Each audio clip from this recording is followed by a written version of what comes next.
Bonjour à tous, je suis Fabrice Dolmarine et j'adresse ma vidéo en réponse au message sur le groupe fermé Récifal Pro adressé par Jerry Neptuneros qui a un problème qui est malheureusement trop fréquent, qui est que dans son aquarium qui héberge des hippocampes, les roches vivantes sont infestées d'Heptasia.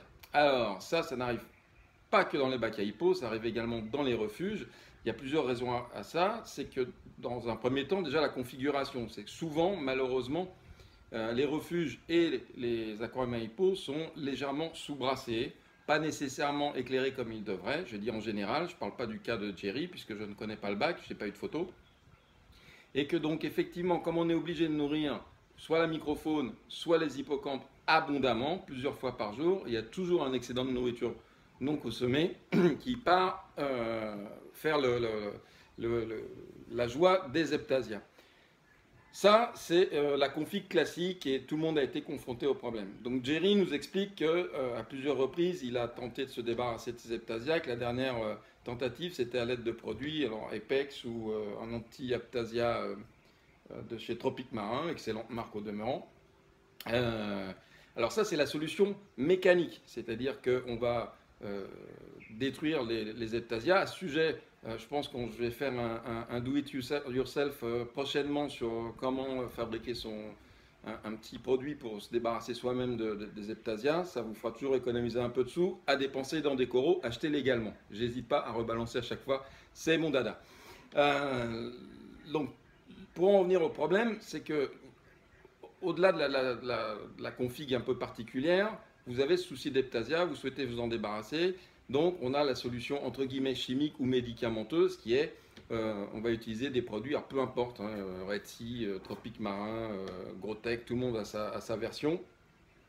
Alors ça peut être contraignant, c'est surtout que ça fonctionne quand on a très peu d'Heptasia, c'est-à-dire quand on a 5-6 dans un coin, qu'elles sont facilement identifiables, cernables et qu'on peut s'en débarrasser. Oui, ça c'est une solution à envisager.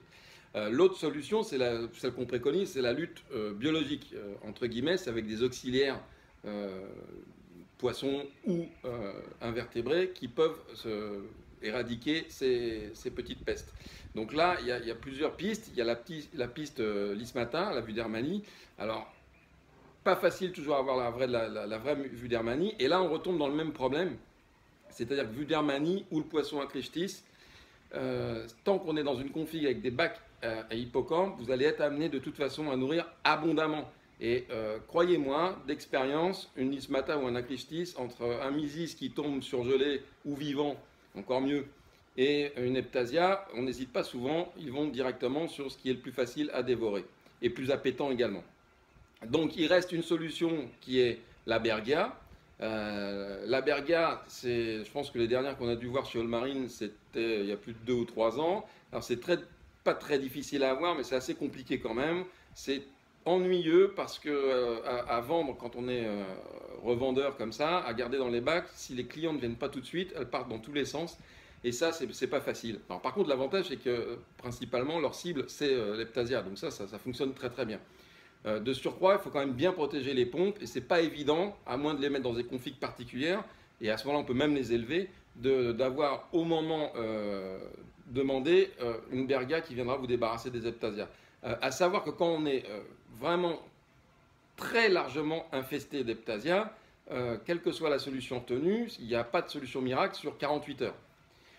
Il y a une autre solution qui, au-delà de Lismata, Bergia et Acrichtis, qui peut être envisagée, qui est la solution notamment adaptée à la problématique d'avoir un bac à hippocampe, c'est de mettre un poisson qui, à l'état juvénile, pourra débarrasser l'aquarium des Heptasia. Et là, c'est dans la famille des Chétodons. Alors, on connaît effectivement, il y a l'Unula et Clénie. Nous, on aime beaucoup les Clénies parce que c'est un petit poisson papillon qui est très robuste à acclimater, encore plus quand on a une config type refuge, c'est-à-dire même s'il y a des hippocampes, on va dire, largement chargés en microfaune ou autre, et en plus, il y a des Heptasia. Mais on retombe sur la même problématique, c'est que si vous nourrissez vos hippocampes abondamment, ben, le Chétodon, il tapera dans ce que vous allez donner à manger.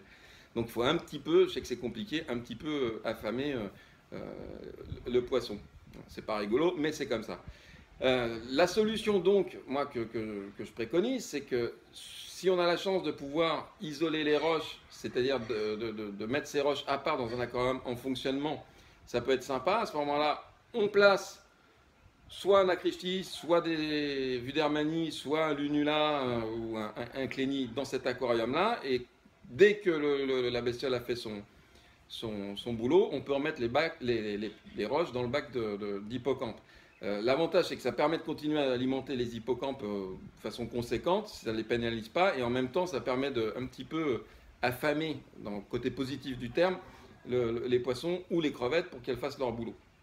Donc, ça, c'est une des pistes que je préconise. L'autre, c'est effectivement d'utiliser, c'est un petit peu plus violent, c'est d'utiliser un film alimentaire. Donc, on peut totalement recouvrir une roche qui est particulièrement infestée d'un film alimentaire et la placer par exemple dans une décante. Alors il y a un risque, c'est qu'effectivement si on fait ça dans une décante d'un circuit commun avec un aquarium déjà bien installé, c'est de voir que derrière il y a toujours un risque de propagation au bac principal. Donc, mais ça peut être envisagé, le film ça marche très bien, c'est sûr que la roche, bon, elle ne va pas s'en sortir grandie et qu'elle ne sera pas en super forme, mais ça peut fonctionner. Voilà, c'est un petit peu ce que je voulais évoquer avec vous en réponse vidéo, bien que j'ai fait la réponse sur le groupe aussi par écrit. Et ça permet à tout le monde de voir à quoi je ressemble. Donc c'est moi, Fabrice Dolmarine. Et merci à Jonathan d'avoir créé le groupe. Et j'espère que vous aurez d'autres questions et que surtout j'espère que je serai capable d'y répondre. Merci et n'hésitez pas, si vous avez besoin d'un renseignement, à nous contacter, soit via la page Allmarine, soit via le groupe fermé. Soit en nous contactant Allmarine 01 64 68 29 91. Merci à tous et à très bientôt.